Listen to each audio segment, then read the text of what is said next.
Welcome to Next on the Tee with Chris Mascaro, the show where you get the inside access to the best minds in the game. Each week, Chris has the privilege of chatting with top instructors, legendary players, course architects, and industry insiders. If you're looking to improve your game, gain a new perspective, or just hear some incredible golf stories, you are indeed in the right place. You see, Chris, let me tell you something. I haven't spoken to a press man in my life that is knowledgeable, seriously, as you are. Never. You do such a great job. It kind of makes me feel good all of a sudden. You do so much for the game. You're so kind to all of us that are out there in the game. You know, we need more people like you in the game of golf. Thank you for pressing play. Now, grab your clubs, step up to the tee, and let's get started. This is Next on the Tee. Hi, folks, and welcome into this edition of Next on the Tee, where golf legends live and your game gets better. I'm your host, Chris Mascaro, and like always, I thank you so much for being here and pressing play on this week's episode. I'm excited to share with you three wonderful guests this time around that I think you're really going to enjoy. Two of the top instructors in our game are two of those three guests, plus a former PGA Tour pro and college head coach who has become a wonderful friend over the last few years. So you know what? Settle in. I've got a lot that I'm looking forward to sharing with you on this episode of the show. First up is going to be our resident director of instruction, Tom Patri. Now, Tom received a great honor recently. Golf Magazine recognized him as a top 100 alumni instructor. So think about that for a second. Looking at all the great instructors in the history of our game, Tom is now among the top 100 all time. We'll certainly touch on that and talk about his journey throughout his career. Then we'll launch into Tom's thoughts on the comments from new PGA Tour Commissioner Brian Rolapp plus Tiger Woods regarding their future plans for the tour, which include fewer tournaments, lopping off the January and the early February tournaments so they don't have to compete with the NFL, plus smaller fields on top of already announcing their idea to reduce the number of tour cards from 125 down to 100. And I know this is going to shock you, but Tom has some passionate opinions around all of that. I'll also get his insights on some of the top courses around New York City because 5 of them have been named among the Golf Digest's 25 most beautiful courses in the country. No one's more intimate about the great courses in and around the New York City area than Tom Patri is. So we'll talk about all of those things when he joins me here in a few moments. Following him, making his Next on the Tee debut with me is Stan Moore. Stan has been named one of the top instructors in the state of Florida. He's especially well known for being a top short game and putting coach. He's going to take us through his approach to putting, including our stance and length of stroke, hopefully giving us some opportunities to learn a little bit more about how we can make more putts in 2026. Plus, he shares some wonderful feedback that his students have been giving to him. So I'm excited to have Stan as part of the show. He'll join me about a half an hour from now. Now, be sure to come back for part 2 of the show, which is going to feature my conversation with our good friend John Inman. As you guys are going to remember, right? John played his college ball at UNC, won a national championship there back in 1984. We start off talking about some football, right? Some Carolina football. That Bill Belichick experiment hasn't gone as planned, right? They went 4-8 this season. We'll see how John feels about that. I also get his thoughts on the impact that the NIL has had on college sports, not just golf, but all of college sports. College athletics essentially now is becoming the minor leagues for all the sports, so John weighs in on that. Then we go back to his victory at the 1993 Buick Southern Open, his brother Joe's win at the 76 Kemper Open, and then for all of us, right, the ebb and flow of golf, right? Sometimes it feels like the game, we've got it all figured out. Other times it's like we've never played it before. John weighs in on how he feels about those things, and he's gone through things like that, of course. So John's awesome. It's a really fun segment. Come back and press play on that part of the show as well. So, folks, thanks again, as always, for being here and for making Next on the Tee a part of your weekly golf content. We're going to have a great time tonight. Sit back, relax. Let us take your mind off everything else going on in your life for the next, between the two parts of the show, the next 90 minutes or so. All right, but before we continue and get into the rest of the show, I want to start off by giving a shout-out to my great friends over at the Pittsburgh Tribune-Review. TribLive.com is the leading news website for Western Pennsylvania with news around the clock. Pittsburgh Pro sports coverage, a high school sports network, a podcast network, which you can find Next on the Tee on. So go out and bookmark TribLive.com or download the Trib Live app for free and stay up to date with all the news in Western Pennsylvania and this show. I also want to talk about our friends over at the Pittsburgh Brewing Company and Iron City Beer, a brand that I have loved my whole life and started drinking when I was 21 years old, of course. Whether you're a hacker or a scratcher, the secret to a successful day on the links is knowing when it's time to grab an iron, even if that means keeping it in the bag till the 19th hole. If it's been a while since you've reached for Pittsburgh staple beer, it's time to revisit Iron City. Thanks to their incredible new facility in Creighton, the best-tasting Iron City beer ever made is now available at a course near you. Iron City pairs well with any lie and sky and serves as a friendly reminder that there's always next round. And because it's never too early for chocolate, their double chocolate Bock is back for the season, and it's the perfect companion for a cozy winter evening. Check out all of their wonderful beers and their gift shop online by going to pittsburghbrewing.com. And this year, get ready to experience a game like never before at the Keep, the brand new Bill Bergen and Reese Jones co-designed course at Macklemore. Nestled high atop Lookout Mountain, the Keep offers breathtaking vistas that are made even more spectacular as the autumn colors paint the landscape in rich hues of red, orange, and gold. With its challenging layout and awe-inspiring views, every round here is an unforgettable adventure. Whether you're taking on the signature holes or just soaking in the scenery, the Keep is where your best golf meets nature's finest backdrop. So grab your clubs and join us up at Macklemore. The Keep is open and it's waiting for you.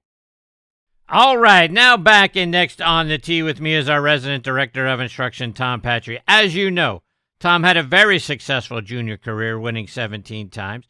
He was a two-time first-team All-American at Florida Southern. In fact, he led them to the Division II National Championship in 1981, and he won the medalist honors that year, winning the Division II National Championship individual title. In 1992, he was inducted into the Sunshine State Conference Hall of Fame. He turned pro and played professionally from 1981 to 1988 in the U.S., Mexico, Canada, Europe, and South Africa. He later became the director of instruction at Westchester Country Club, which, as you guys all know, was the site of the Westchester Classic, plus several other PGA and LPGA Tour events.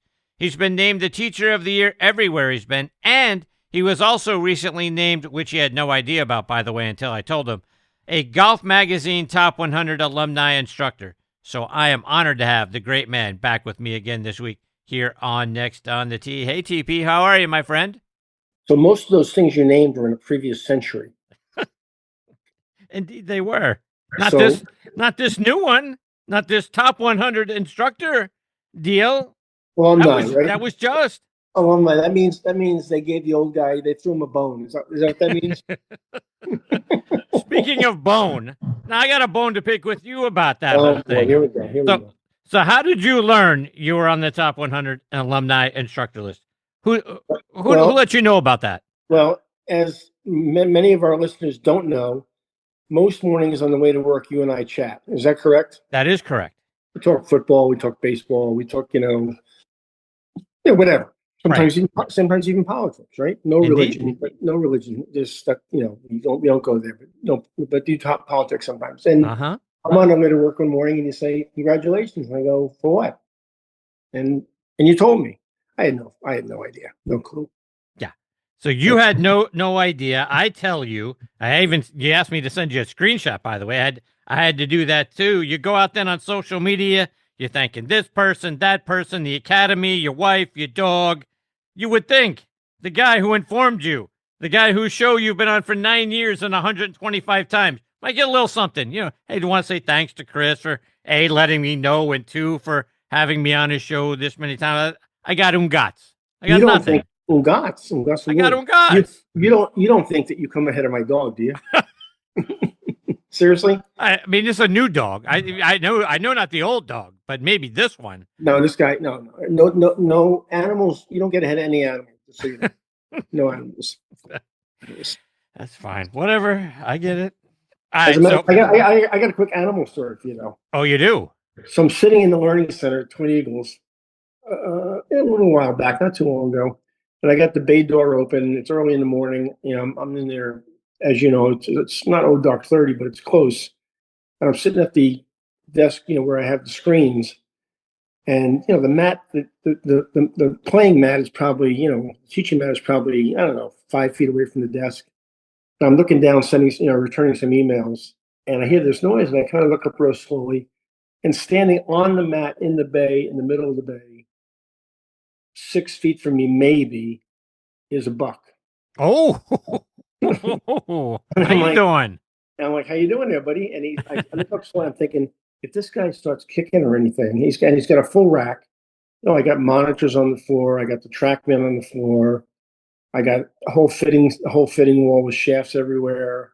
I got all teaching aids. I mean, if this guy starts like going batshit, he could put me out of business for the season, basically. And cost the club a ton of. And how do you explain that to the club? Oh, we had a little problem down at the teaching center, the learning center. I had a buck in there for a lesson, and he destroyed the place. And I'm sitting perfectly still. I'm sitting in the chair perfectly still, 6 feet from this thing. And he looks up, he looks at me, and I look at him, and he kind of stands there for a while, and he's kind of looking around. And he just turns around and he walks out. Wow. So I was like, oh my God, that could have been disaster. And you got bears in the neighborhood too, right? I mean, it can get really ugly. We had, I didn't see one in the summer, but last summer before, I saw 5 or 6, and I saw them. Other people saw them in the summer. I didn't see them in the summer, but we got tons of bears, bobcat, Florida panther, alligators, deer, turkeys. Alligators. Yeah, big walking in. Big gators. We got some big gators there. Yeah, you got nowhere to go at that point. We got everybody on property. Jurassic Park. All right, we got a lot to get into. So, So Tom, I want to start with what the heck the PGA Tour is thinking, because Rolapp and Tiger Woods, they both came out recently and talked about how shrinking the number of tournaments and the number of players in them, plus relegating some other tournaments to the fall season that a few stars play in, nobody watches, and all that is supposed to be a good thing. If we take this thing down to 20 tournaments, 70 to 100 players, that's going to be good for the fans, the players, and the sponsors, which I, for the life of me, don't understand how. Are you buying what these guys are trying to sell? Well, let's be really transparent. You and I have talked about this in the morning a couple of times already. We're in agreement. This is going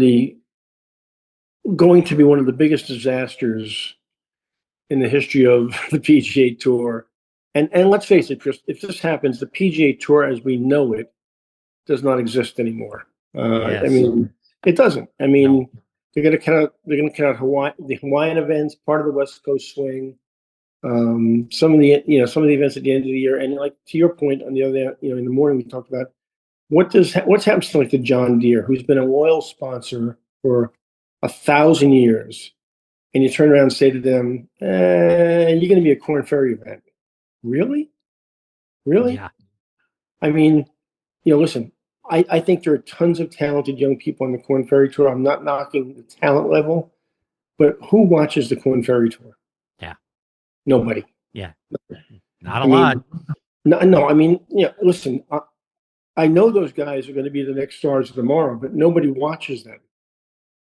And we've had this mantra from the PGA Tour and the PGA of America, which I'm okay with right now, but in the USGA to grow the game.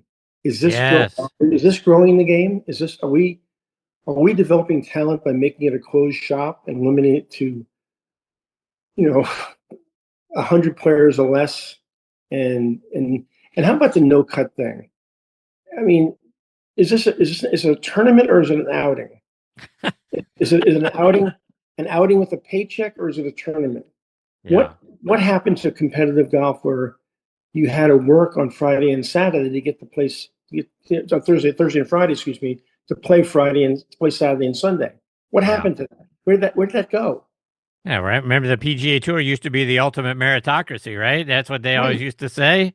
Right. And now, so let's take it a step further, because they're adding 2 new programs to the tour next year. One is the member support program, quote unquote, which is an earnings assistant program for players ranked 126, below 126 from the prior year's FedEx Cup points list. So if those players will go out and play in at least 12 tournaments, The floor that they can make is 150,000. So if they make 125, you can get another 25 because you're going to make 150,000. I'm going to guarantee you. There's also a second program, which is called the Pathways Player Achievement Grant, and the amount of $15,000 for players out on the Korn Ferry Tour, plus the top players out on the PGA Tours America and the PGA Tour University coming out of that program. And that $15,000 can be used towards any expense, either compensation or to cover player costs for travel and a hotel. So, Tom, I mean, this whole thing, it's, to me, everything is an overreaction to live. And I don't know what's going on internally. I don't know if they're fearing that more young players, and we're going to talk about young players that have gone out and gone over to live and had success out on some of the other tours. But I don't know if they're hearing rumblings that more guys are going to go and we got to do something. So, those guys play 14 events. Can we pare this thing down to something? Maybe it's 20. Can we give them more money? Can we have no cuts? Can we, it is, to me, a complete overreaction. And look, when Liv first came out, we were all making fun of them. Oh, that's not going to last. Guys in the industry were telling me after the first season, oh, there'll never be a second season. Oh, there'll never be a third season. Well, now they're in their fourth or fifth season. I've lost track at this point. But we were making fun of the Live Tour for what it was and how, they're paying these guys and that's a shame. And, everything was wrong. Well, the PGA Tour, short of the shotgun starts, which may come, short of that, the PGA Tour is becoming the Live Tour. Are you done now? I am. It gets me fired up, Tom. How's your blood pressure? It's way high right now. Yeah, let's take a deep breath. Take a deep breath. Okay, you're out over your skis a little bit too far. let me fill a little airtime here for you. Okay? Yeah. So one of the things I loved about professional golf, when both as a coach now and formerly as a player and watching, was that we were different than everybody else. You had to earn your spot every week. You had to make a cut. You had to travel. You had to make your own arrangements. Nothing was guaranteed. You were what you made. Okay. Mm-hmm. Guaranteed income, a guaranteed stipend. I mean, no cut. What are we doing here? And I agree with you, Chris. It's a total overreaction. It's a total overreaction to. But here's the deal. Because of what's going on the PGA Tour, Liv has won. Liv has won. They're controlling the narrative now. Everything is a reaction to what they do. They're going to have world ranking points now. Okay, they're going to go to 4 rounds. They're going to have world ranking points.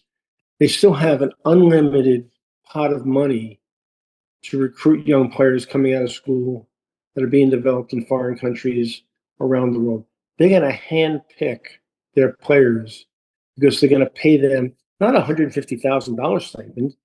If they get somebody they really and truly want coming up that's a young star, it'd be nothing for them to write them a check for $5 million.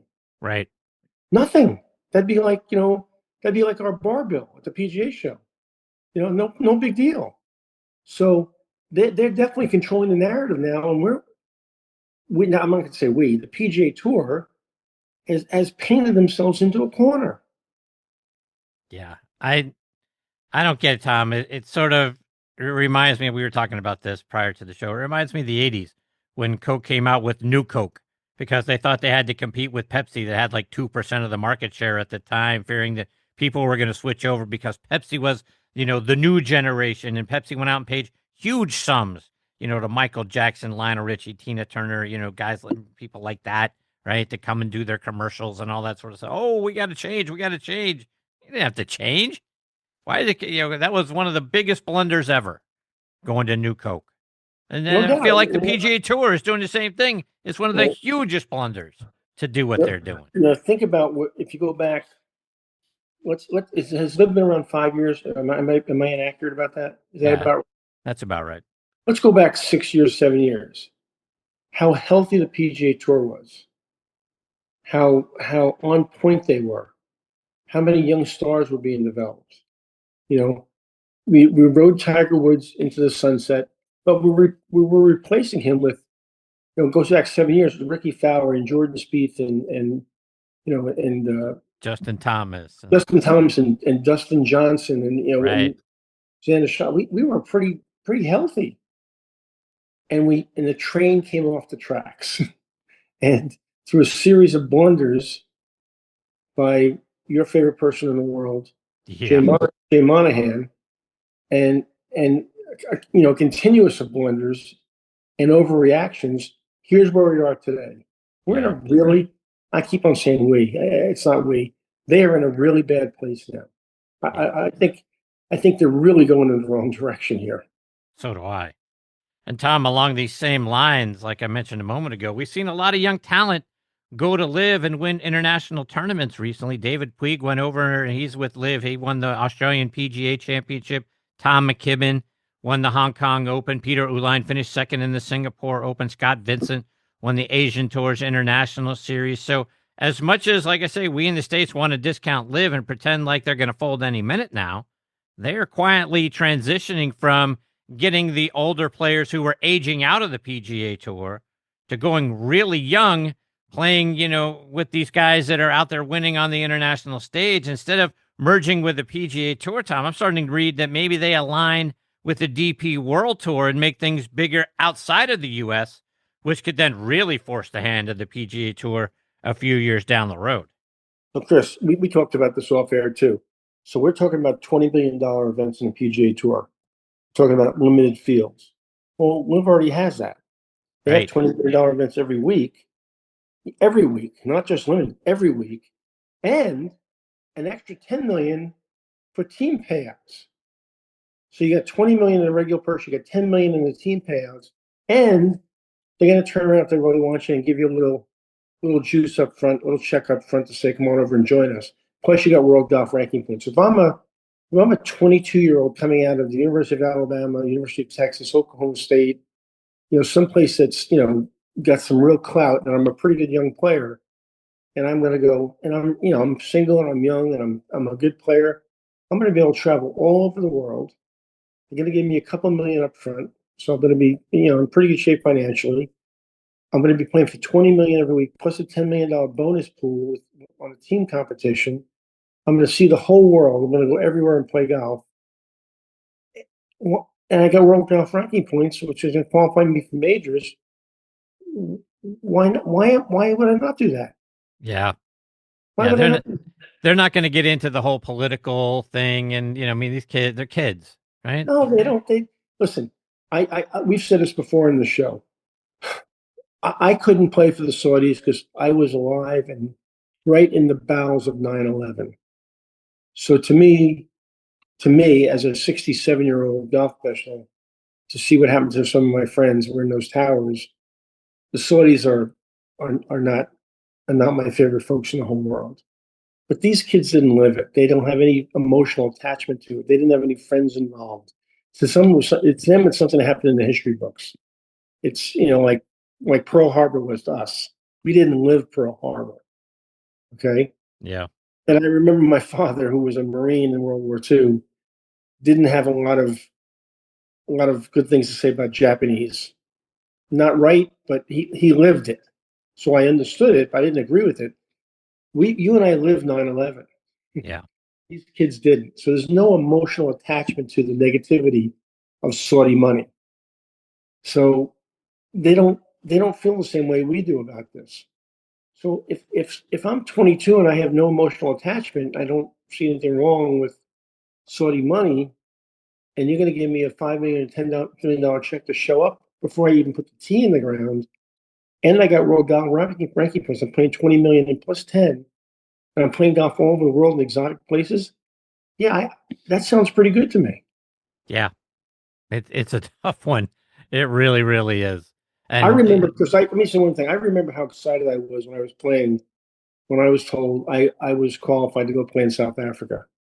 That was so exciting in 1984 for me, because I was going to go halfway around the world and compete playing the game I loved. And we were playing for peanuts compared to what these guys, nothing. But it was so exciting. I'm going to go travel the world and go play other places. And I'm sure these kids feel the same way. I'm not going to go play in the John Deere. I'm going to go play in Cape Town. I'm going to go play in Sydney. I'm going to go play in Hong Kong. Yeah, sign me up for that. I'm in. Yeah, it's a tough one. I agree. I really do. Okay, let's switch gears a little bit. Tom Golf Digest recently came out with their list of the 25 most beautiful courses in the country, and on that list were several courses back up around your old stomping grounds in New York, starting with Maidstone Club, which is in East Hampton. It comes in at number 25. It's one of the earliest link-style courses in our country. I have to imagine you've played Maidstone a time or two. I guess if I think about it, I've probably played Maidstone a half a dozen times in my career, Chris. Wonderful place on the South Shore Island, literally right on the ocean, in East Hampton. Recently went through a restoration. Core Crenshaw oversaw it. And I played it after restoration, been before. Wonderful golf course, right out in front of you. Linksy, wind blows, old style, firm and fast. Really a cool place. Very, very cool place. Very cool place. Friar's Head came in at number 10, and I know you've played out there. Tell us about Friar's Head. So I spent 9 years at Friar's Head as director of instruction. I think when I left Friar's Head, it was 19th in the world. I think it's moved up since then on some of the world ranking lists. It's as high on some lists as 13th in the world. And I would tell you that's justified. It's Kenny Bax, who's the founder and principal owner, had a vision there and a great piece of land on the North Shore, on the bluffs overlooking the Long Island Sound. Core Crenshaw came in and maybe Core Crenshaw's best work on the planet. Incredible clubhouse overlooking the Sound. The golf course itself is phenomenal. It's not a bad hole, not even close to a bad hole on the golf course. There's only 18 great holes. The conditioning is incredible. I remember in the fall when I was there, the green speeds got up around 14 sometimes in the fall. Really firm and fast. The wind blows. Incredible bunkering. One of the great practice facilities on the planet. My 9 years there were maybe none of the happiest years of my life. As far as being a golf nerd, it was just off the charts. You just jumped out of bed every morning to go to work there. National Golf Links of America is number 7. It's in Southampton, and that's where Seth Rayner got his start in the business working for CB McDonald. Tell us about National Golf Links. National Golf Links is one of my favorite walks in golf. It's CB Seth collaboration. It's kind of quirky. It's got the punch bowl, it's got the Redan, it's got the Cape hole, it's got the Barrett's, it's got all the classics. It's not very long. It's very playable. You can when you play there, if it's not real windy, and sometimes it's one of those places you can make a lot of birdies on the place because it's gettable, but it's fun. I mean, there's just every shot you hit out there is a fun shot to hit. A lot of some blind shots, some very old style Scottish blind shots. Sitting up on a bluff overlooking the Peconic Bay, some great views. Just classic old CB Seth stuff. Right after that, at number 6 is Shinnecock, and Shinnecock is set to host the U.S. Open again next year. Tell us about what makes Shinnecock special. Shinnecock is, a neighbor of a national. Matter of fact, some of the holes touch each other. A few of the holes in the front 9 of Shinnecock touch a few of the holes in the back 9 national. That's how close the properties are. So it's the same kind of links land. Not on the water, but not very far from water, obviously. Shinnecock is the complete opposite of national in the sense that nationally, so you can go out there and make some birdies. Shinnecock, you can go out there and make some bogeys. I mean, it'll beat your ass up when the wind's blowing. It's a hard, not forgiving 18 holes of golf. Not unfair, just tough. A tough golf course that kind of dares you to try to take it on. One of the real classics again, definitely a U.S. Open site, a perennial U.S. Open site that's going to, when I look at Shinnecock and I look at places like Oakmont and places like that are old classic open style golf courses, they just don't let you breathe very much. You can't make a mistake. They punish you. Any kind of little mistake or kink in your arm, they punish you badly. And Shinnecock is that golf course. The last one in New York is Fisher's Island Club. It comes in at number 5, also a Seth Rayner design. It's only accessible by ferry.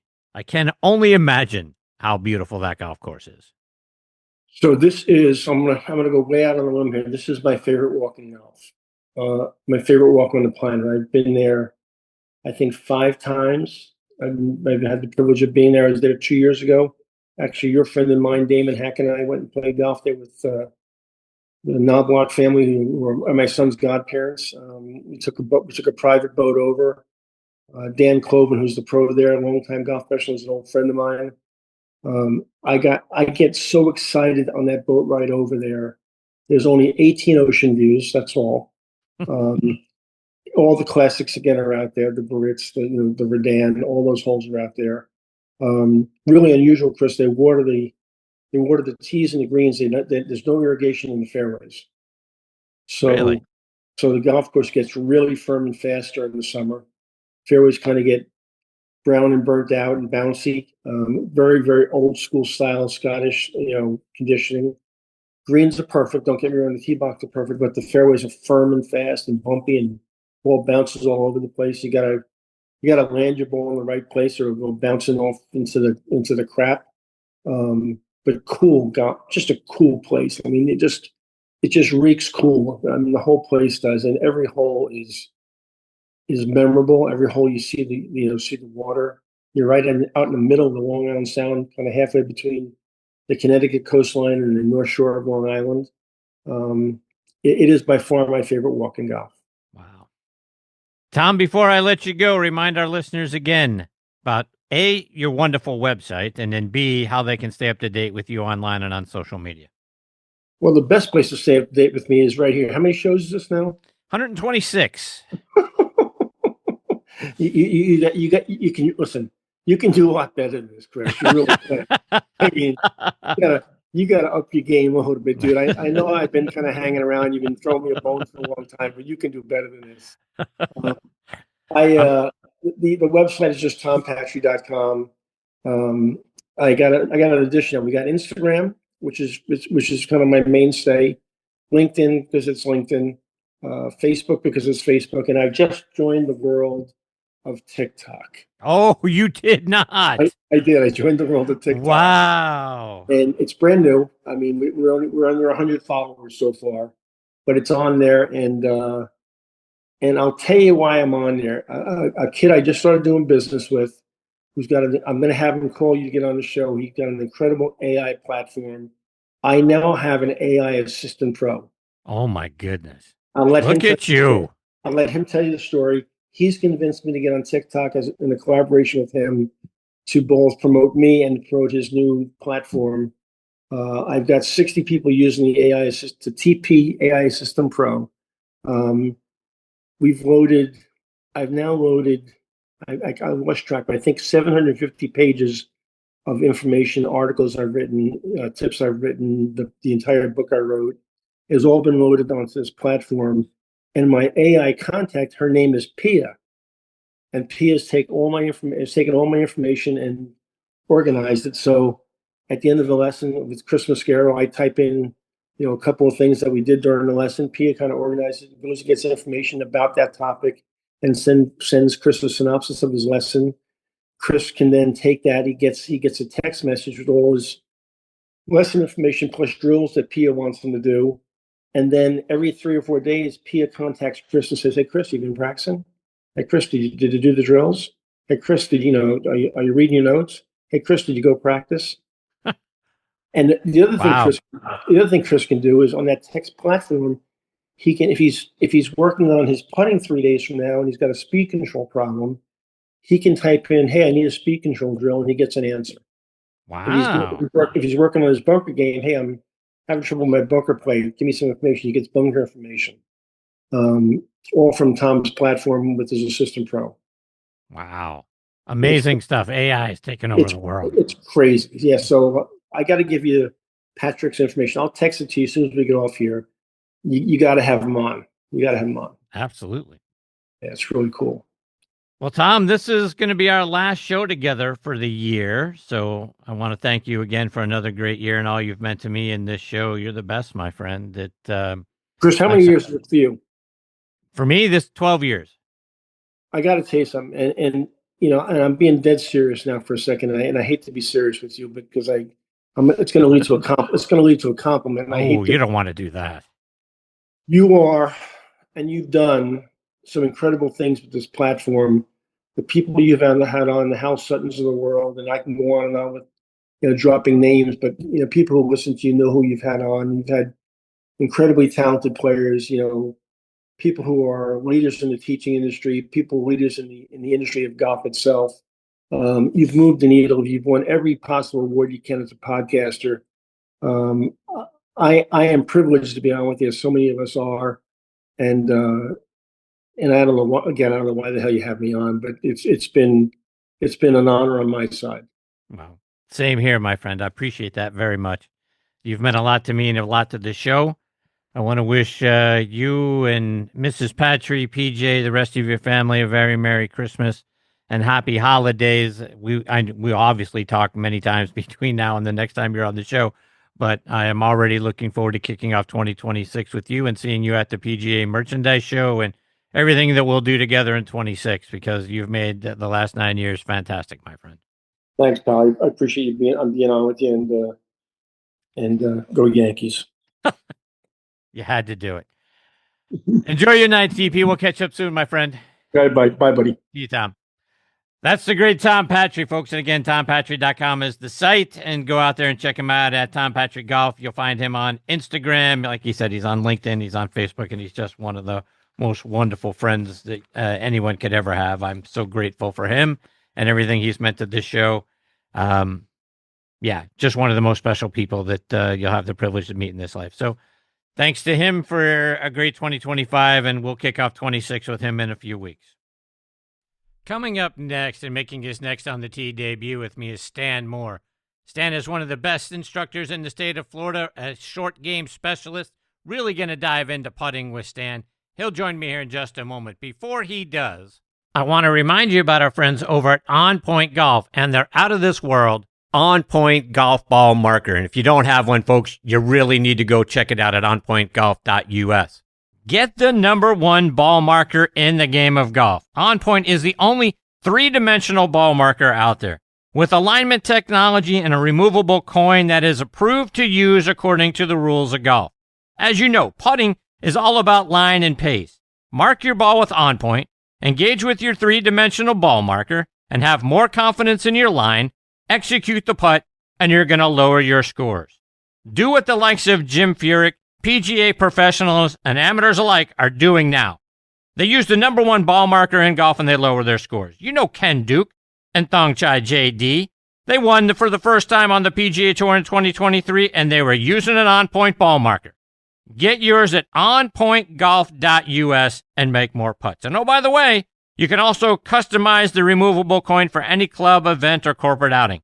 They make really great tee gifts and custom products. That's also going to help lower your score. I use On Point ball markers. Mine is black and gold, 3D black golf ball with a gold line down the middle to help me line up my putts. It's like having a 15th club in my bag. It's helped my game. Why wouldn't you let it help yours? Again, onpointgolf.us. See what I'm talking about. Order yours today. Holiday shopping for golfers can be rough, but even if you know exactly what they need, a shot, honey, or you're just treating yourself, the pros at PGA Tour Superstore can brighten everyone's game. With the widest selection of package sets, pre-owned and custom-fit clubs, a golf simulator showroom to demo and compare the latest tech, gift cards, lessons, and more. Plus, make shopping easy with Buy Now, Pay Later, 1-hour pickup, free returns, and our 90-day performance guarantee. So shop with the pros this holiday at the PGA Tour Superstore. And what's the only thing brighter than your tree? A Sunday Swagger polo, of course. Sunday Swagger's holiday collection features 3 new limited editions: Cotton-headed, Santa Suit, and Buddy, available in men's, women's, and youth sizes. Plus, the return of Jungle Juice. You got festive hat designs include Naughty, Nice, and New Year's 2026. Silent Night? Not with these loud prints. This is the kind of gift that says, I actually tried. And as an added bonus, buy the New York Cat and get first dibs on the New Year's Eve polos. Shop now at SundaySwagger.com because nothing says holiday spirit like outdressing everybody else. Sunday Swagger. Give yourself something worth showing off. Okay, now making his next On the Tee debut with me is Stan Moore. Golf Digest has named Stan among the best instructors in the state of Florida. But let me give you a little more background on Stan. He's from Jackson, Mississippi, earned his bachelor's degree in speech from the University of Memphis. He is putt doctor certified with Craig Farnsworth going back to 2017. He earned his Capto putting certification levels 1 and 2 in 2019. He is on staff at the Don Law Golf Academy in Boca Raton, Florida.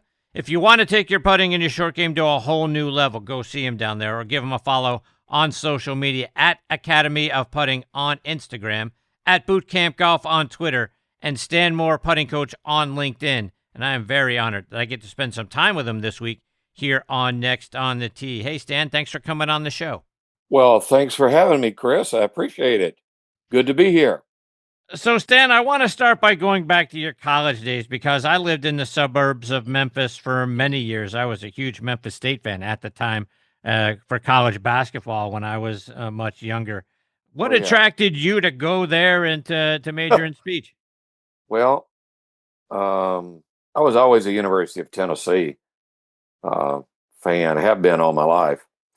And I guess I was always wanting to go to UT, but at that time of my life, I was involved in theater and speech heavily. That's kind of where my passion was. So at that time, that time of the country, that date, Memphis was rated in the top 5 in theater production programs in the United States. So it was close to home. So I decided to go there. So, Stan, at what point in your career did becoming a golf instructor become the path that you decided to take instead? Well, I'm 73. I've actually been teaching 23 years. So that'll tell you I was 50 years old. I had an opportunity during my life to live in Bermuda for about 7 years. And during that time, I did not work. I played golf. I played golf just about every day. And then finally, I knew it was time to come back to the United States. And I thought to myself, well, what am I going to do here now? So I had become so in love with golf, and I got pretty darn good at it. I decided, you know what? I'm going to go into teaching. So I came back here to the States, and that's what I did. I ended up going to Arizona and working out there first, and then worked my way back east. I'm originally from Atlanta. So I've worked in 3 sections. I've worked in the Southwest section, the Georgia section, and the South Florida section of the PGA. So I've been teaching exactly 23 years. Let's take that in a different kind of bent. So over those 23 years, were there some pivotal moments, some things that happened that ended up shaping your teaching philosophy and making you the instructor that you are today? Well, about 10 years ago, I started looking around at other instructors, looked online, looked at clubs, just read information, and what was out there? Full swing instructors. Everybody was a full swing instructor. So I thought to myself, what am I doing here? I'm just a small fish in the sea. Okay. What's going to make me stand out and be different than these other instructors? So at that point, I really decided that I was going to dive into putting and kind of veer off the course, so to speak, and dive into a different pond, I guess. So that's what I did, and I started working towards that. And right now, I don't, during that starting period, I was teaching a lot of full swing lessons. But right now, I don't teach any full swing lessons. I teach 1,300 to 1,400 hours of pure putting lessons a year right now. So I've moved myself from an original full swing instructor to a pure putting instructor over the last 10 years. So Stan, I mean, there's so much technology that has come around in the last 10 years during that time, right? I mean, Sam Putting Lab and obviously all the other things, right, with TrackMan and Body Track and all of those things. Now that you've kind of honed in on putting, how much of what you do is technology and database versus just how the ball rolls? Well, I use very little technology. I have a Sam Putt Lab. I've had Capto. I've had all this technology that's out there, and I've learned that I don't really need it. I don't think that really helps the golfer understand how to putt. So what really is going to teach the golfer how to putt? By watching the ball roll. But very few people will spend time watching their ball roll out. All they do is they make a putt. Oh, I missed the putt. They'll slap their leg. They'll throw their head up. They'll get exasperated. They'll just go tap the putt in. If they don't pay any attention to what the ball is doing, you see, here's what we need to understand. What is golf? Golf is where the golf ball goes. So if we have ball flights out on the range, our ball flight on the green is where the ball rolls out. Is it rolling short? Is it rolling long? Is it rolling below? Is it rolling high? We've got to pay attention to where the ball is rolling. So I teach things a little differently than most coaches. What do I teach? I teach a performance-based system that's centered around stroke lengths, timing, and effective reading of distance, grade, and slope. And by doing this, I don't even use technology much anymore. And I can only tell you that over the last 4 years, for example, my students have won over 200 junior tournaments. Wow. And that is not using technology. Take me down that path, Stan, because like I know we as amateurs, a lot of times we struggle with reading the break, right? We tend to underread what the break is. We tend to finish, our ball tends to finish on the low side of the cup. Right. If we've got a left or right breaker and we underread the break and it finishes on the low side, we end up, instead of with a 1 or 2 foot tap in putt, we end up with a 6-footer coming back because we didn't read the speed right, we didn't read the break right, and now the slope took it, and instead of, like I say, a smaller tap in, we've got a more challenging uphill putt that we got to make.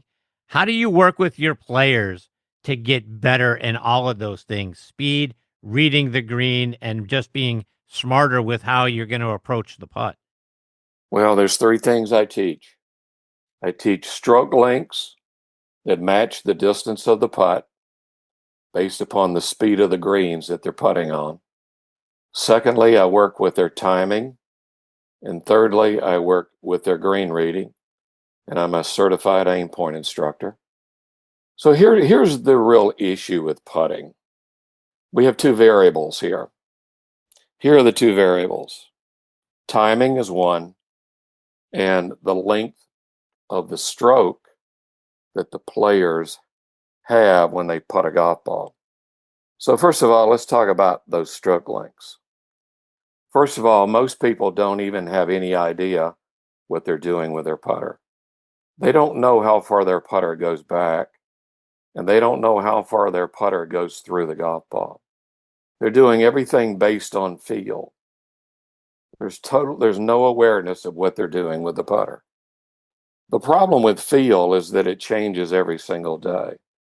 So every day the player comes back out and is hunting and fishing and wishing that he can roll the ball to the hole because he has no idea of where to take the putter on the back and where to finish with the putter on the front. So that's one variable right there. We got stroke lengths all over the place. What's the second variable? Timing. People get closer to the hole. they slow down. They get further from the hole, they speed up. They hit it a little harder, they take a little bit off. Then they hit it firm. All they're doing when they're doing these things, taking a little bit off and adding a little bit more, is changing their timing with their stroke. So people are constantly changing their timing and have no understanding of where they're taking the putter. Why do you think people struggle with putting? Because of those two variables right there. There's no structure. So how do you teach that, right? I mean, and I'm with you. As you're talking, I'm thinking in my head, do I know my own stroke? Do I know how far I take the putter back, how far I stroke it through? And off the top of my head, I don't. No, I think you it's don't. in the moment. It's in the minute, right? It's in that moment of over the ball. How do you teach that? Well, let's go to timing first. See, I teach everybody has their own internal characteristic timing. I test every player that I work with for their timing. So when we're 2 feet away or 3 feet away from the cup, the timing is going to be the same as if we were 52 or 53 feet away. The timing is not going to change. See, that's one of the problems. People are constantly changing that timing. So we're constantly going to be working on keeping the timing consistent. So that variable is now consistent. So all we have to do now is get a stroke length that matches the distance based upon the speed of the greens that we're putting on.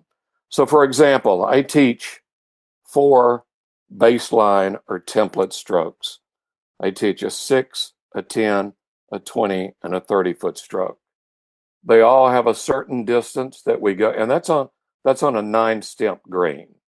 So there's a certain distance we take the putter back, and there's a certain distance we take the putter through.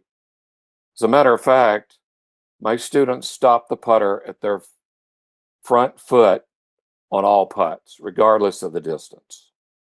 So what we're really learning is just a backstroke that matches the distance based upon the stemp speed. So if we keep our timing the same, what do we need to do? Just understand the backstroke that's needed to roll the ball the proper distance here. And is that based on stance? Stance?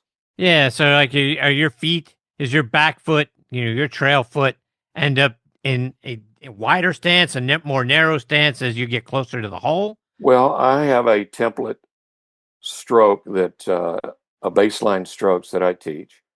We put people in a basic stance position so they understand where to take their putter in relationship to their feet. So the stance is going to stay consistent, and usually the feet are underneath the hips. But I do have students with wider stances who prefer to stand a little wider, and that's okay. They just have to understand where to take the putter in relationship to their foot. So let me give you a scenario, Chris. You and I are going to go to Augusta tomorrow, and we're going to play on their greens. Tournament speed, maybe 14, 15%. Woohoo! Really fast, right? Yeah. Okay. If you take my template stroke on a 9-stemp that I teach, that baseline stroke, if I take the putter back a certain distance and I stop the putter at my front foot, on Augusta, that ball might roll 8 to 10 feet past the hole. So what do I need to do? I'm not changing my timing. I'm just going to change the length of my backstroke. And I'm going to finish at the front foot every time. So now I'm going to change the length of my backstroke. And I'm going to find the proper length of my backstroke, blended with my characteristic internal timing that remains the same. And all I'm going to do is learn to roll the ball 1 foot past the hole at Augusta. You see, all everyone really has to do to putt is to learn to roll the ball 1 foot past the hole. at any venue they go to. And if they can roll the ball 1 foot past the hole, they can develop a template stroke at any length to play at Augusta tomorrow or any other venue. Why 1 foot past the hole? And that's really the crux of what I teach. I teach people to roll the ball 1 foot past the hole because that's the perfect capture speed.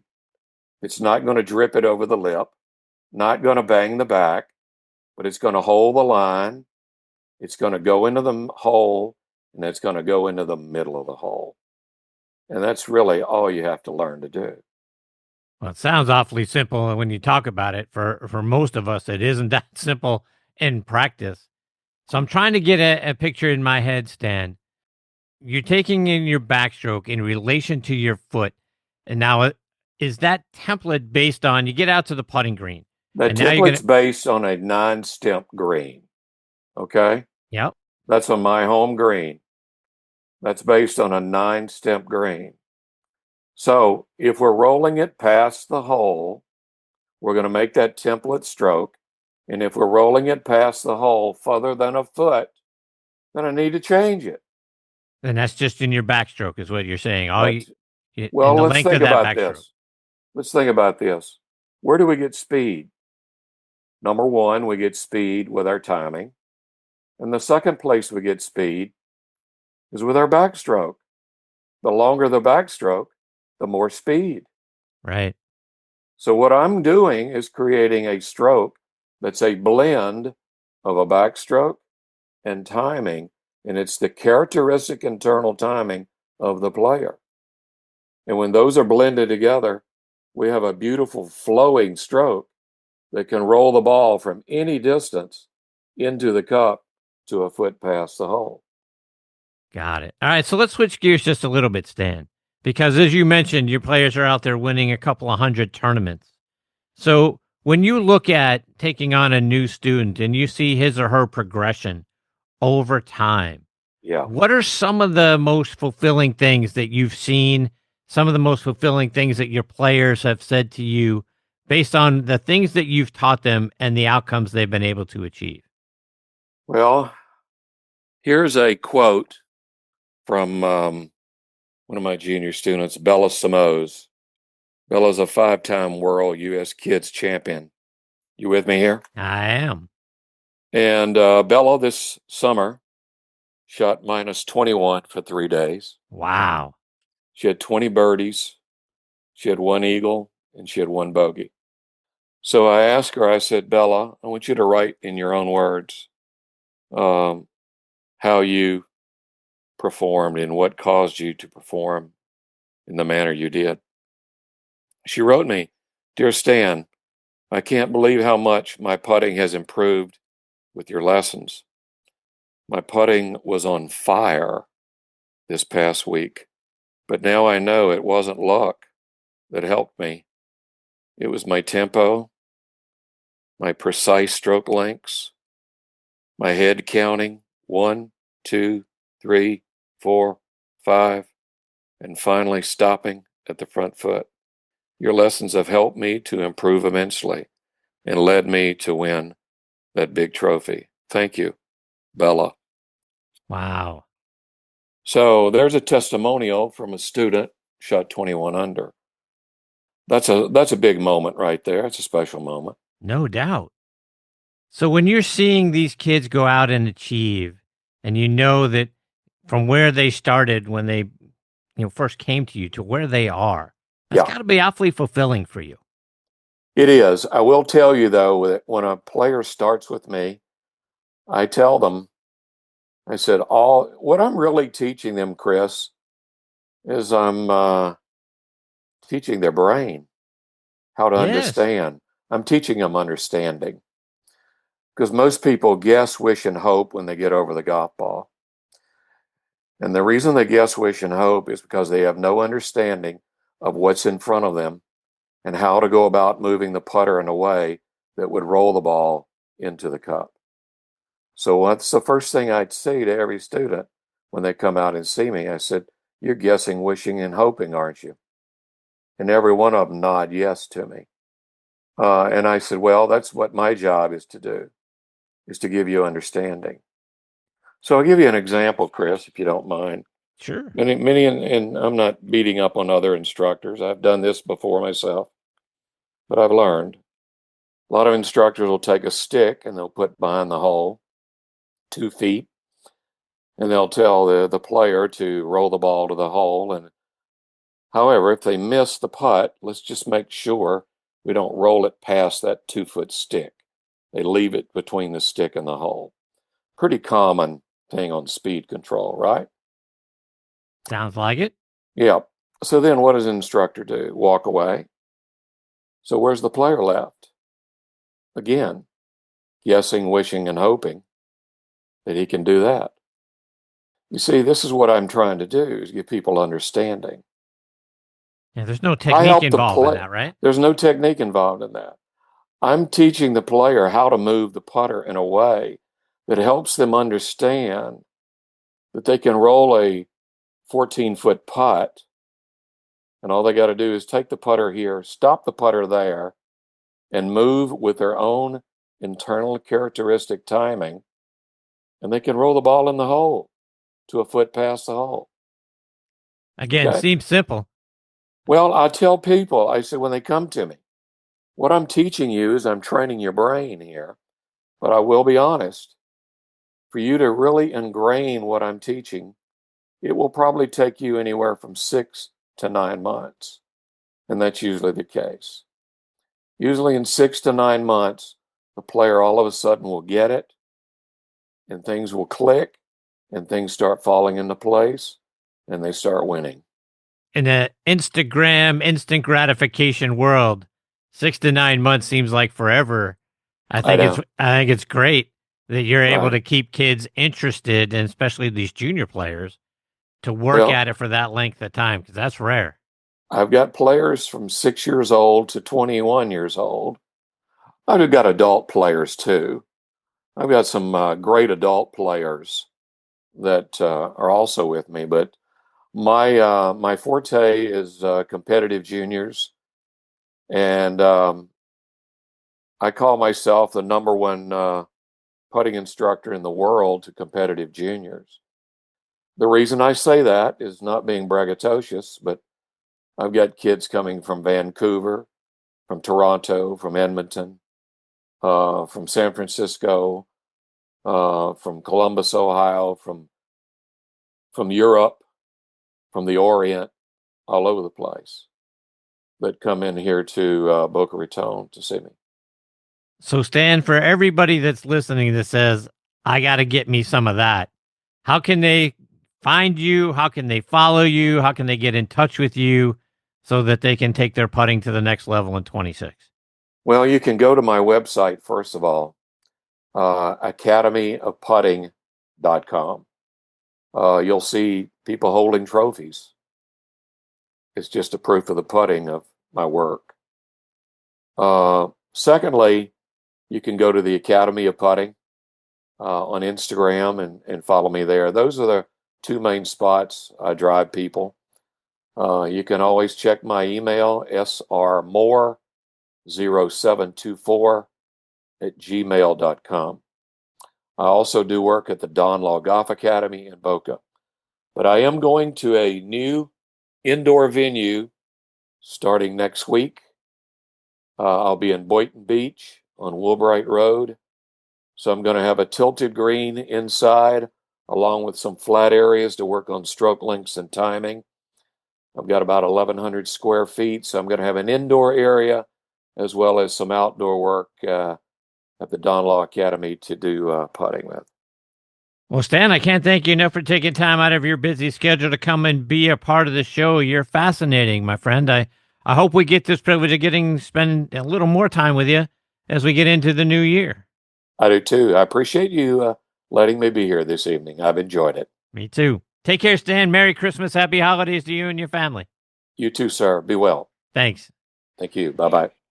That is the great Stan Moore, folks. And again, academyofputting.com is the website, at Academy of Putting on Instagram. Send him an email if you like, srmoore 0724@gmail.com, or go see him down at the Don Law Golf Academy. Very interested to see what his new indoor academy looks like down there in Boynton Beach.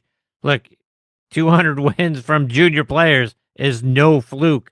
You heard the letter that the young lady sent to him. What he says seems awfully simple. I definitely want to research it a little bit more, get a little more detail from him, because, like I say, we all struggle with our putting. I mean, at the end of the day, for a lot of us, that's where we lose so many strokes. If we could take some of our 3 putts down to 2 and a few of those 2 putts down to 1, it's going to make a huge difference in our scores. I'm certainly, like I say, endlessly fascinated to see how it works with the timing and what the length of the stroke is and how to figure all of that out based on the stimp readings on the greens that day. So hopefully we get a little more information from Stan, get him back on the show, get our putting off on the right foot in 2026. All right, my friends, it is time for me to put a bow on part 1 of this week's show. My sincere thanks again to Tom Patri and Stan Moore for joining me. Now, I hope you'll come back and press play on part 2 of the show when I get to have my wonderful friend John Inman back as part of the show. Each and every time he joins me, it is so much fun. John and I will start off talking a little football. We'll talk a little North Carolina football and the Bill Belichick experiment, 4-8 this year. I'm sure John's not too happy about that, and neither are, I'm sure, most of the Tar Heel fans, expecting a lot more out of Bill Belichick and his influence on that program. John and I also talk about the NIL and its impact on all of college sports, not just college golf.